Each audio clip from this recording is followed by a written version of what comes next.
हर साल की तरह इस साल भी उत्तराखंड में बरसात आते ही सड़कों और पुलों के उखड़कर बह जाने का सिलसिला जारी है। सीमांत पहाड़ी इलाकों से लेकर मैदान और तराई के इलाकों तक बरसात हर बार हमारे विकास के दावों को आईना दिखा जाती है। वो ये कड़वा सच भी हमें याद करवा जाती है कि अचानक भारी बारिश का होना भले ही एक्ट ऑफ गॉड हो, लेकिन इस बरसात से होने वाले नुकसान और करोड़ों की लागत से बने पुलों का कागज के महलों की तरह बह जाना शुद्ध एक्ट ऑफ फ्रॉड है। ऐसे ही एक एक्ट ऑफ फ्रॉड से जुड़ा वीडियो इन दिनों खूब वायरल हो रहा है। सबसे पहले आप ये वीडियो देखिए। Hello, is that mister Sinha? मैं कोटद्वार विधायक बोल रही हूँ, ऋतु खंडूरी भूषण। हेलो, नमस्कार। आपने सुन ही लिया होगा कि मालन पर जो हमारा पुल है वो टूटा है। इस पर अब आप क्या करने जा रहे हैं? आप ये भी जानते हैं कि हर एक बैठक में, हर एक चिट्ठी में आपको मैंने ये कहा है कि पुलों के लिए आप कुछ व्यवस्था करें। सब आपका कहना यह है कि कोई मानक में नहीं बैठता। अब क्या मानक में, कौन सी चीज अब मानक में बैठेगी? अब आप मुझे ये बताइए। For the last 1 year, I have been writing letters to your department, to the PWD, that my pools are not in, the bridges are not in a good condition. There has the khanan which has happened in this ilaka and nothing was done. We have been writing to the DM, we have been writing to you, we have been sending you estimates, nothing has been done. साहब, जिस कारण से भी गिरा हो, हम तो आपसे दीवार मांग रहे थे ना। हम तो आपसे मांग रहे थे कि हमें आप उसको ठीक करने के लिए दीजिए। ई के माध्यम से हमने 25 बार आप लोगों को लिखा है। ये मैंने आपको खुद लिखा है। This is very unfortunate mister Sinha, now I want this bridge to be whatever has to be done, I want it done at very fast speed. Because this joins Bhabar to Kotdwar. आधी हमारी जो पॉपुलेशन है वो उस तरफ रह गई है। हर सुविधा के लिए उन्हें कोटद्वार आना पड़ता है। And now I don't know what you are going to do, how you are going to do it. आपदा में, भयंकर आपदा में ये चीज हुई है, अब आप उसको किस तरह से कर सकते हैं। मैं कल को देहरादून आ रही हूँ, I want to sit with you with solutions, with immediate solutions. No, whatever it is, Mr. Sinha, I am very disappointed because एक साल से मैं इस पर लगी हुई थी. It is not that we were not telling you or my EE was not telling you. We were all informing you. अरे मरम्मत में है, लेकिन हमने आपदा में भी आपको कहा था ना भाई, आपदा में भी तो कहा था। कर दिया तो हमारा तो पुल ढह गया ना, इसका मतलब नहीं हुआ ना चीजें। I don't know, see, don't Mr. Sinha, the blame game between officers is your problem. I'm going to talk to the PWD secretary also. I'm going to talk to the chief secretary also. The blame game is between your departments. I don't care.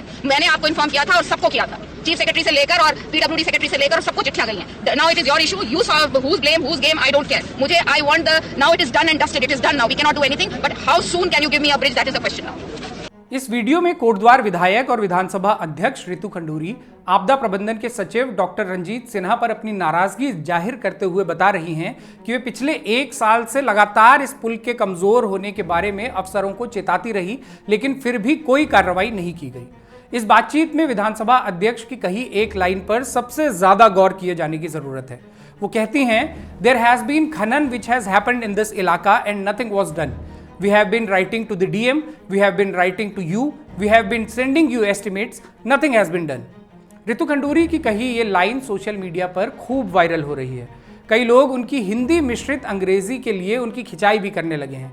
हालांकि इसमें माननीय विधायक जी का कोई व्यक्तिगत दोष भी नहीं, हमारे पूरे हिंदुस्तानी समाज की ही ये विडंबना है कि हम अक्सर जब आवेश में आते हैं तो अपना आधिपत्य स्थापित करने के लिए वही आंग्ल भाषा बोलने लगते हैं जिसे हम सदियों से प्रभुत्व और सत्ता की भाषा के तौर पर देखते आए हैं। लिहाजा किसी गुस्साए भारतीय के भीतर से स्वतः ही फूट पड़ी अंग्रेजी में भाषाई त्रुटियां खोजना व्यर्थ है, बल्कि उनकी कही इस बात के जिस पहलू पर सबसे ज्यादा गौर किया जाना चाहिए वो ये है कि सत्ताधारी दल की एक विधायक और विधानसभा अध्यक्ष होने के बावजूद भी वे अपने इलाके में हो रहे खनन को रोकने में कितनी लाचार नजर आ रही हैं। उनकी लाचारी इस बात में साफ झलक रही है कि वे पिछले 1 साल से लगातार अधिकारियों को लिख रही थी और फिर भी न तो खनन पर कोई रोक लगी और ना ही पुल की मरम्मत या उसे मजबूत बनाने के लिए कोई काम हुआ। हालांकि उनकी नाराजगी, उनकी लाचारी ये काफी कम हो जाती अगर उन्होंने अधिकारियों के साथ साथ एक पत्र अपने नेता सदन यानी कि उत्तराखंड के मुख्यमंत्री पुष्कर सिंह धामी को भी लिख दिया होता। वो इसलिए कि तमाम नियम कानूनों को ताक पर रखकर प्रदेश भर में जो खनन चल रहा है उसके सबसे बड़े पैरोकार खुद प्रदेश के मुखिया यानी मुख्यमंत्री हैं और इसमें उन्हें केंद्र सरकार का पूरा संरक्षण हासिल है। 17 जुलाई को द रिपोर्टर्स कलेक्टिव नाम की एक वेबसाइट में प्रकाशित ये रिपोर्ट है। इसमें विस्तार से बताया गया है कि कैसे हाल ही में केंद्र सरकार ने तमाम नियमों को किनारे करते हुए मुख्यमंत्री धामी के अनुरोध पर कई नदियों में खनन के दरवाजे खोल दिए।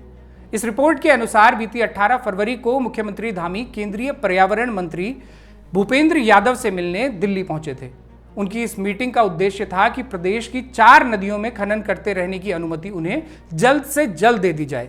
ये 4 नदियां थी गौला, दाबका, शारदा और कोसी। इन नदियों को पहले ही इतना निचोड़ा जा चुका है कि साल के कई महीने ये मरणासन्न रहती हैं, तो बरसात आने पर इतनी विकराल और उग्र हो जाती हैं कि अपने साथ सब कुछ बहा ले जाती हैं। लगातार हो रहे अनियंत्रित खनन के चलते ये नदियां हर बार अपना रास्ता बदलती हैं और भारी तबाही मचाती हैं। गौला नदी में तो अभी 2021 में भी बाढ़ आई थी और इस पर बना करोड़ों की लागत वाला पुल तब भी बह गया था। उत्तराखंड में अवैध खनन इतनी आम बात हो चुकी है कि कैग की रिपोर्ट में बाकायदा इसके सामने आने के बाद भी इस पर कोई लगाम नहीं लगती और खनन जारी रहता है। ये जारी इसलिए भी रहता है क्योंकि 2016 के एक आंकड़े के अनुसार सरकार को प्रत्येक नदी से हर साल तकरीबन 100 करोड़ का मुनाफा होता है और ये आंकड़ा तो वो है जो पैसा खनन के चलते सरकारी कोष में आया है। इसके अलावा जो अवैध खनन से सैकड़ों करोड़ का काला धन बनाया जाता है वो आंकड़ा कभी कहीं दर्ज तक नहीं होता। यही कारण है कि खनन से पर्यावरण को होने वाले नुकसान और बड़ी आपदाओं की संभावनाओं के बीच भी सरकार का उद्देश्य किसी भी तरह खनन जारी रखने का होता है। इसी उद्देश्य के लिए बीती 18 फरवरी को अपने मुख्यमंत्री दिल्ली पहुंचे थे। केंद्रीय मंत्री भूपेंद्र यादव से उनकी इस मुलाकात के 5 दिन बाद ही तमाम नियमों को नजरअंदाज करते हुए उत्तराखंड की इन 4 नदियों में अगले 5 साल तक खनन जारी रखने की अनुमति सीधे सीधे दे दी गई। इन नदियों में खनन की अनुमति मिलने से इसलिए भी सवाल खड़े होते हैं क्योंकि यहां खनन वन क्षेत्र के अंदर हो रहा है। इसकी शुरुआत साल 2013 में तब हुई थी जब प्रदेश में और केंद्र में दोनों ही जगह कांग्रेस की सरकार हुआ करती थी। तब 1497 हेक्टेयर वन भूमि को गौला में खनन के लिए डाइवर्ट किया गया था। वन भूमि में खनन के लिए केंद्रीय पर्यावरण और वन मंत्रालय की अनुमति अनिवार्य होती है। साल 2013 में 10 साल के लिए यह अनुमति उत्तराखंड को मिली थी, जो कि जनवरी 2023 में समाप्त हो रही थी। ऐसे में मौजूदा सरकार ने अप्रैल 2022 में केंद्र को एक पत्र लिखते हुए इसे आगे 10 साल के लिए और बढ़ाने के लिए कहा, लेकिन इस आवेदन में ही इतनी खामियां थी कि केंद्र सरकार ने इसे हरी झंडी नहीं दिखाई। जनवरी 2023 में जब 10 साल की ये मियाद पूरी हो गई तो उत्तराखंड सरकार बेचैन होने लगी। ये बेचैनी इसलिए भी थी कि जिन शर्तों पर खनन की अनुमति दी गई थी उन शर्तों की आए दिन यहां धज्जियां उड़ाई जाती थी। खनन से पर्यावरण को हो रहे नुकसान की भरपाई करना तो बहुत दूर, जिस जमीन पर अनिवार्य रूप से पेड़ लगाए जाने थे वहां भी निर्माण कार्य कर दिए गए थे। ऐसे में खनन की अनुमति का दोबारा मिल पाना लगभग नामुमकिन था। लेकिन डबल इंजन की सरकार का लाभ जनता को मिले न मिले, खनन माफियाओं को यह तुरंत मिल जाया करता है। खनन एक दिन भी न रुके, इसके लिए केंद्र सरकार ने पहले उत्तराखंड को 1 महीने की अस्थायी अनुमति दी और फिर जब हमारे मुख्यमंत्री खुद चलकर दिल्ली गए तो उत्तराखंड को 5 साल की अनुमति दे दी गई। सबसे चौंकाने वाली बात यह है कि इस साल मॉनसून शुरू होने के बाद भी खनन पर रोक नहीं लगी और जून के महीने में भी खनन अनवरत जारी रहा। केंद्रीय मंत्रालय से खनन की अनुमति 1 अक्टूबर से 31 मई तक की ही होती है। बरसात के मौसम में खनन इसलिए बंद कर दिया जाता है ताकि नदियां रिचार्ज हो सकें, उनके रिवर बेड भर सकें, पहाड़ों से बहकर आने वाली सामग्री उनकी नोच डाली गई सतह पर मरहम की तरह बिछ सके और ताकि नदियां नई दिशाओं में बढ़ जाने को मजबूर न हो जाएं। सरकारी गाइडलाइंस के साथ ही एनजीटी और सुप्रीम कोर्ट के तमाम फैसले ये बात कई बार दोहरा चुके हैं कि बरसात के मौसम में खनन की अनुमति बिल्कुल नहीं दी जानी चाहिए। लेकिन इन तमाम नियम कानूनों को किनारे करते हुए केंद्र सरकार ने जून में भी उत्तराखंड में खनन की अनुमति जारी कर दी, वो भी सिर्फ एक ही दिन में। 7 जून को उत्तराखंड सरकार केंद्र सरकार को एक पत्र लिखती है कि गौला नदी में जून महीने में भी खनन की अनुमति उन्हें दे दी जाए और इसके ठीक अगले ही दिन बिना कोई सवाल पूछे केंद्र सरकार खनन की ये अनुमति दे भी देता है। नदियों के अंधाधुंध दोहन से हम आपदाओं को कैसे आमंत्रित कर रहे हैं, इस बारे में वैज्ञानिक, सामाजिक कार्यकर्ता और पर्यावरणविद तो हमेशा से चेताते ही रहे हैं। लेकिन अब नेताओं की खींच में भी जाने अनजाने ये सच सामने आने लगा है कि खनन कैसे आपदाओं का बड़ा कारण बन रहा है। लेकिन मुनाफे और कमीशन की होड़ में हमारे नेता अब भी खनन लॉबी के ही प्रतिनिधि बने हुए हैं। नेताओं के लिए ऐसा करना इसलिए भी बेहद आसान हो चला है क्योंकि प्रदेश की अधिकांश जनता को व्यस्त रखने के लिए उनकी तरफ यूसीसी और लैंड जिहाद जैसे मुद्दे उछाल दिए गए हैं ताकि भू कानून से लेकर पलायन तक और स्वास्थ्य सेवाओं और बेरोजगारी से लेकर पहाड़ी राज्य के बर्बाद होते पहाड़ों तक सभी सवाल गोल कर दिए जाएं। पहाड़ के पहाड़ बेच डालने और नदियों को खोद खोद कर बर्बाद कर देने का काम बाकायदा कानून बनाकर किया जा रहा है। ऐसा ही एक कानून इन दिनों देश की संसद में भी प्रस्तावित है, जो यदि पास हो गया तो देश के तमाम पहाड़ी और हिमालयी राज्यों के साथ साथ उत्तराखंड को सबसे ज्यादा नुकसान पहुंचा सकता है। इस कानून का नाम है फॉरेस्ट कंजर्वेशन अमेंडमेंट बिल 2023, यानी वन संरक्षण संशोधन विधेयक 2023। माना जा रहा है कि इस मॉनसून सत्र में यह विधेयक कानून का रूप ले सकता है, लेकिन देश भर में इसके खिलाफ आवाजें भी जमकर उठने लगी हैं। 100 से ज्यादा रिटायर्ड सिविल सेवकों ने इस कानून को लागू न करने की अपील करते हुए देश के सभी सांसदों को एक पत्र लिखा है। इन पूर्व आईएएस और आईएफएस अधिकारियों का आरोप है कि इस कानून के माध्यम से सरकार अब जंगलात की वो जमीनें भी अपने कॉरपोरेट मित्रों को बेचने की तैयारी कर रही है, जो अब तक वन संरक्षण कानून के चलते सुरक्षित बची रह गई हैं। 1980 के फॉरेस्ट कंजर्वेशन एक्ट का हवाला देते हुए वनाधिकार कार्यकर्ताओं ने बताया है कि उस कानून के लागू होने से पहले 30 साल हमने 4.2 मिलियन हेक्टेयर वन भूमि गंवा दी थी, क्योंकि इतनी फॉरेस्ट लैंड को नॉन फॉरेस्ट्री कार्यों के लिए अधिग्रहित किया जा चुका था। लेकिन इस कानून के लागू होने के बाद अगले 40 साल में सिर्फ 1.5 मिलियन हेक्टेयर वन भूमि ही डाइवर्ट हुई। ये 1980 के उस कानून की बड़ी सफलता मानी जा सकती है। हालांकि पिछले कुछ सालों में तमाम आपदाओं और जलवायु परिवर्तन के खतरनाक संकेत साफ साफ दिखाई देने के बावजूद भी सरकार ने आत्मघाती तेजी से वन भूमि को अन्य उपयोगों के लिए अधिग्रहित किया है। साल 2018-19 से 2022-23 तक ही 90,000 हेक्टेयर वन भूमि को अन्य उपयोगों के लिए लिया जा चुका है। सरकार के पास वन भूमि का भूमि उपयोग बदलने वाला जो भी प्रस्ताव आता है, सरकार आंख बंद कर उसे स्वीकार कर लेती है। सिर्फ 2020 में ही सरकार के पास ऐसे 367 प्रस्ताव आए, जिनमें से सिर्फ 3 प्रस्ताव खारिज हुए और बाकी सब स्वीकार कर लिए गए।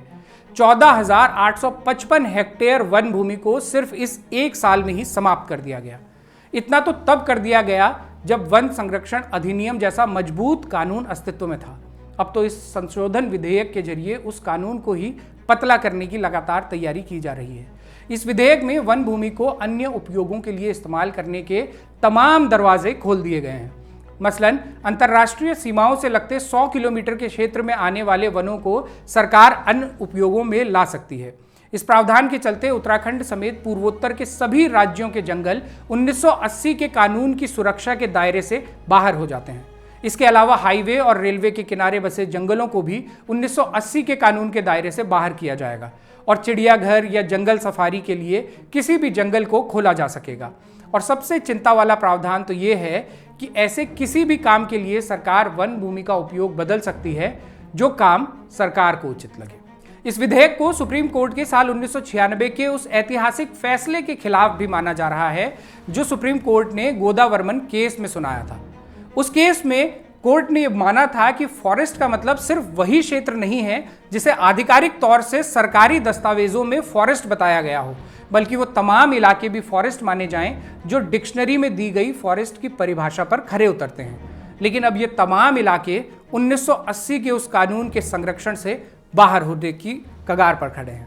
इस विधेयक पर जितने सवाल इसके प्रावधानों के चलते उठ रहे हैं, उतने ही सवाल इसे लागू करने के तरीकों को लेकर भी उठाए जा रहे हैं। नियमानुसार इस विधेयक को विज्ञान एवं प्रौद्योगिकी, पर्यावरण, वन और जलवायु परिवर्तन संबंधी संसद की स्थायी समिति को भेजा जाना था, लेकिन इस नियम को बाईपास करते हुए यह विधेयक सीधे सेलेक्ट कमेटी को भेज दिया गया, जहां एक को छोड़ सभी सदस्य सत्ताधारी दल के हैं। इन तमाम सवालों से घिरा यह विधेयक उत्तराखंड के लिए विशेष तौर से चिंता पैदा करता है। हमारे पहाड़ पहले ही हमारे हाथों से निकल रहे हैं। भू कानून को कमजोर कर पिछली सरकारें पहले ही जमीनों की लूट के सारे दरवाजे खोल चुकी हैं। अब ये नया कानून हमारे उन जंगलों की लूट के रास्ते भी खोलता हुआ साफ साफ देखा जा सकता है, जिन जंगलों को बचाने के लिए हमारे पूर्वजों ने कभी चिपको जैसा आंदोलन चलाया और गौरा देवी जैसी नायिकाएं पैदा की। प्रदेश में नदियों से लेकर जंगलों तक प्राकृतिक संसाधनों की इस लूट पर आप क्या राय रखते हैं? हमें कमेंट करके जरूर बताएं और देखते रहें बारामासा।